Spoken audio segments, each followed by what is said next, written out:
Perkenalkan, nama saya Nerlana Banarati dengan NIM G00231134 dari kelompok B6. Di sini saya akan menjelaskan mekanisme ereksi dan ejakulasi pada penis. Untuk ereksi sendiri adalah kondisi di mana penis menjadi kaku dan tegak seperti jaringan erektil ketika terisi dengan darah. Ereksi merupakan efek pertama perangsangan seksual pada pria. Rangsangan diterima oleh sistem saraf parasimpatis dan akan mensimulasikan aliran darah arteri yang menuju ke penis, kemudian di mana jaringan erektil terisi oleh darah dan penis jadi akan lebih keras dan memanjang. Kemudian penis itu mendapatkan aliran darah dari arteri pudenda interna yang kemudian bercabang menjadi arteri cavernosa atau arteri centralis, kemudian arteri dorsalis penis dan arteri bulbourethralis. Kemudian sistem saraf parasimpatis yang menerima rangsangan seksual mengakibatkan terjadinya dilatasi arteriole dan kontraksi venule. Kemudian sehingga darah yang masuk ke korpora penis meningkat dan penis menjadi ereksi atau menegang. Kemudian untuk proses ereksi sendiri itu terdiri dari beberapa fase. Ada fase 0 yaitu fase flaccid. Pada keadaan lemas yang dominan adalah pengaruh sistem saraf simpatik. Kemudian otot polos arteriol ujung dan otot polos cavernosum berkontraksi. Arus darah ke corpus cavernosum minimal dan hanya untuk keperluan nutrisi saja. Kemudian itu ada fase 1 merupakan fase pengisian laten. Kemudian ada fase 2 yaitu fase tumescence atau mengembang. Itu tuh pada orang dewasa muda yang normal, peningkatan yang sangat cepat arus masuk influx dari fase flaccid dan mencapai 25 sampai 60 kali. Kemudian ada fase ketiga merupakan fase ereksi penuh. Kemudian ada fase keempat itu tuh atau fase ereksi kaku yaitu rigid erection atau fase otot skelet. Kemudian ada fase 5 atau fase transisi. Kemudian ada fase 6 yang merupakan fase awal detumescence, yaitu terjadinya sedikit penurunan tekanan intracavernosa yang menunjukkan pembukaan kembali saluran arus vena yang penurunan arus darah arteri. Kemudian yang terakhir ada fase 7 atau fase detumens cepat, yaitu tekanan intravermen menurun dengan cepat, mekanisme venoklusi diinaktifkan, kemudian arus darah arteri menurun kembali seperti sebelum perangsangan dan penis kembali ke dalam flaccid. Selanjutnya untuk ejakulasi sendiri itu pada pria atau air mani adalah campuran organik yang terdiri dari spermatozoa dan cairan dari vesikula, seminalis, prostat, dan kelenjar bulboretral. Untuk ejakulasi pria adalah campuran kompleks non-homogen multiperan dari sel kekebalan dan kelenjar garam, hormon peptida, dan steroid.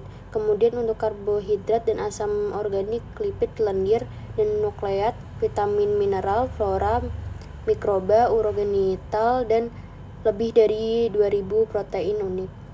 Meskipun beberapa komponen air mani yang dapat larut sepenuhnya, komponen lainnya berikatan langsung dengan spermatozoa atau dikemas dalam vesikel pembawa muatan yang kemudian dapat menyatu dengan spermatozoa. Selanjutnya, saya akan menjelaskan tentang kelenjar yang bekerja pada saat proses ereksi dan ejakulasi dan fungsinya. Yang pertama itu ada kelenjar prostat. Kelenjar prostat itu adalah kelenjar yang memiliki ukuran sebesar kacang kenari dan terletak di bawah kandung kemih.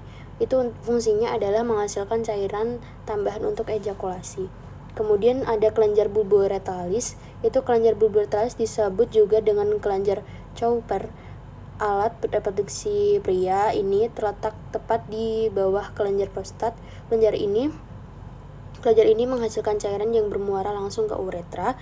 Kemudian kelenjar ini untuk menghasilkan cairan langsung ke uretra. Kemudian fungsinya itu adalah melumasi uretra dan menetralkan keasaman yang mungkin muncul dari sisa tetesan urin dan di uretranya. Jadi untuk perkembangan spermatozoa itu suatu proses yang disebut spermatogenis dimulai pada masa pubertas dengan spermatozoa matang yang berasal dari sel germinal yang terdapat di dalam membran basal tubulus seminiferus testis. Terus sel Sertoli dirangsang oleh hormon perangsang folikel dan sel Leydig dirangsang oleh hormon luteinizing. Keduanya membantu mengatur spermatogenis. Setelah pubertas dimulai, satu siklus spermatogenis dalam epitel sel Sertoli dimulai setiap 13-16 hari. Namun spermatogenis tidak sinkron secara konsisten di saluran tubulus seminiferus. Selain itu, jumlah pasti tahapan spermatogenis masih belum jelas dan diperdebatkan. Untuk setelah spermatozoa yang tidak bergerak dilepaskan ke dalam tubulus, kemudian menuju ke epididymis untuk pematangan lebih lanjut dan pengembangan motilitas fungsional. Nah, sel sperma yang matang sepenuhnya terdiri dari kepala, bagian tengah, dan ekor. Kepala berisi nukleus dan ditutupi oleh akrosom yang berisi lisosom yang membantu fungsi dengan sel telur, sehingga tengah spermatozoa mengandung banyak mitokondria untuk menghasilkan produksi ATP yang menyediakan energi untuk flagela. Kemudian atau ekor dan sel sperma menginginkan terjadi pergerakan. Saluran proses spermatogenis manusia dapat bervariasi lamanya, namun penelitian sebenarnya spermatozoa matang disimpan di ekor epididymis sampai plexus panggul menerima maksangan sensor yang cukup dari saraf hipogastritik dan panggul. Kemudian spermatozoa matang disimpan di ekor epididymis sampai plexus panggul menerima masukan sensor yang cukup dari saraf hipogastritik dan panggul. Selain rantai simpatis, para vertebra ekor yang digerakkan secara psikologis untuk memulai ejakulasi. Tahap emisi ejakulasi dimulai ketika leher kandung kemih ditutup untuk mencegah aliran balik ejakulasi yang akan segera lewat. Kemudian tindakan ini bertepatan dengan penggerakan sperma dari epididymis ke dalam ductus deferens melalui kontraksi atau polos. Dari sini sperma dibawa melalui korda spermatika menuju saluran ejakulasi di mana mereka bercampur dengan larutan bening kayak fruktosa dari vesikula seminalis. Saat campuran baru ini melewati prostat, cairan alkalinasi disekresi yang selanjutnya mengentalkan cairan tersebut yang sekarang disebut air mani dan melindungi sperma dari kondisi asam di dalam saluran reproduksi wanita. Akhirnya air mani melewati kelenjar bulbotalis yang memberikan satu tambahan terakhir dengan melepaskan cairan yang melumasi lubang uretra dan membersihkan dari sisa urin. Selanjutnya untuk mekanisme fertilisasi hingga implantasi embrio pada proses pembuahan. Jadi untuk peristiwa fertilisasi terjadi saat sel sperma dilepaskan dan dapat membuahi ovum di ampula tuba falopi. Sejak 300 juta spermatozoa ejakulasikan ke dalam saluran ginjal wanita, sekitar 1 juta yang berenang melalui serviks, ratusan yang dapat mencapai tuba falopi, dan hanya 1 yang dapat membuahi sel telur. Kemudian sel sperma mempunyai rentang hidup sekitar 48 jam. Sebelum membuahi sel telur, spermatozoa harus melewati tahap kapasitasi dan reaksi akromosom terlebih dahulu. Kapasitasi merupakan suatu masa penyesuaian di dalam saluran reproduksi wanita, berlangsung sekitar 7 jam. Selama itu suatu selubung glikoprotein dari plasma semen dibuang dari selaput plasma yang membungkus daerah akromosom. Kemudian spermatozoa, sedangkan reaksi akromosom terjadi setelah penelaman spermatozoa ke dalam pelusida. Reaksi tersebut membuat pelepasan enzim-enzim yang diperlukan untuk menembus zona pelusida yang terdapat pada akromosom dan mencapai tuba 1 jam lebih setelah diovulasikan. Ovum ini dikelilingi oleh korona dari sel-sel kecil yang zona pelusida yang nantinya akan menyaring sel spermatozoa yang nada sehingga hanya satu sel yang dapat menembus ke ovum. Setelah spermatozoa menembus ovum, ia akan menggabungkan material intinya dan menyimpan komplement kromosom ganda yang lazim. Kromosom ini mengandung semua informasi genetik yang nantinya akan diturunkan kepada keturunannya. Sel telur yang dibuahi akan membentuk zigot yang terus membelah secara mitosis menjadi 24, 8, 16, dan seterusnya. Kemudian selanjutnya untuk perjalanan urin pada traktus urinarius itu urutannya jalan urin adalah ginjal, ureter, kandung kemih, dan uretra. Yang pertama-tama dari ginjal, urutan jalan urin dimulai di organ di mana urin terbentuk yaitu ginjal. Pembentukan urin dimulai ketika darah masuki ginjal dan mengalami penyaringan atau filtrasi. Setelah proses filtrasi terjadi penyerapan berbagai zat termasuk air. Ginjal menyerap kembali sebagai air dan mengembalikan ke aliran darah. Kemudian adapun cairan yang tersisa di saluran pengumpul ginjal dinamakan dengan urin. Diperkirakan bahwa ginjal dapat menyaring sekitar 150 liter dalam setiap harinya dan menghasilkan setiap 2 liter urin setiap harinya. Kemudian selanjutnya ke ureter. Setelah urin terbentuk, urin akan keluar dari saluran pengumpulan ginjal menuju ureter. Kemudian ureter adalah tabungan sempit dengan panjang sekitar 30 cm, diameter tebal dan tebal bervariasi. Kemudian ureter ada dua yang muncul dari kedua ginjal dan menghubungkan ke kandung kemih. Kemudian ureter kemudian melakukan gerak peristaltik untuk mengalirkan urin menuju kandung kemih. Kemudian untuk ke kandung kemihnya itu dilansir dari Medicine Libertex, kandung kemih itu adalah organ otot berongga yang berbentuk seperti balon, berada di panggul dan ditahan oleh ligmen yang melekat pada organ lain juga tulang panggul. Nah, urin dari ureter disimpan dalam kandung kemih, terus diperlihatkan kandung kemih dapat menampung sekitar 2 cangkir urin selama 2 hingga 5 jam.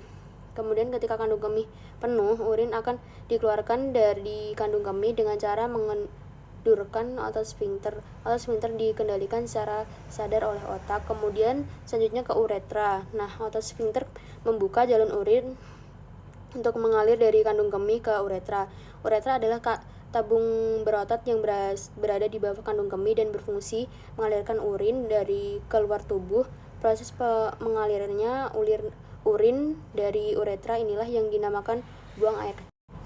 Selanjutnya adalah mekanisme proses berkemih. Faktor penentu yang menentukan apakah kandung kemih tetap rileks atau tidak itu untuk menyimpan urin atau berkontraksi untuk mengeluarkan adalah sistem saraf otonom. Stimulasi parasintesis mendorong berkemih, sedangkan stimulasi simpatis mencegahnya. Serabut saraf parasimpatis praganglionik keluar dari sumsum tulang belakang, terutama antara S2 hingga S4. Neuron parasimpatis pasca ganglionik melepaskan asetilkolin ke otot polos kandung kemih yang terutama menggunakan saluran mekanisme M3 untuk menginduksi. Biasanya terkait dengan kontraksi otot polos adalah reseptor berpasangan dan dengan demikian bertindakan melalui peningkatan kalsium intraseluler yang berinteraksi dengan kolmodulin dan akhirnya mengaktifkan myosin light chain kinase. Stimulus parasimpatis juga mengurangi tonisitas uretra sehingga memungkinkan aliran urin melalui pelepasan oksida nitrat yang membantu mengurangi masukan adrenergik dan somatik. Persarafan somatik juga berperan dalam respon berkemih. Neuron ini muncul dari nukleus onuf yang terletak di tanduk anterior daerah sakral sumsum tulang belakang dan menyatu menjadi saraf pudendal yang memanfaatkan asetilkolin untuk mengontraksikan sphincter uretra eksternal melalui stimulus reseptor nikotilik di lokasi tersebut. Kemudian dimasukkan sistem saraf somatik, dan dengan demikian tingkat kontrol sadar atas retensi dan pelepasan urin mengisyaratkan peran yang dimainkan oleh pusat-pusat tingkat tinggi dalam sistem saraf pusat dalam proses ini.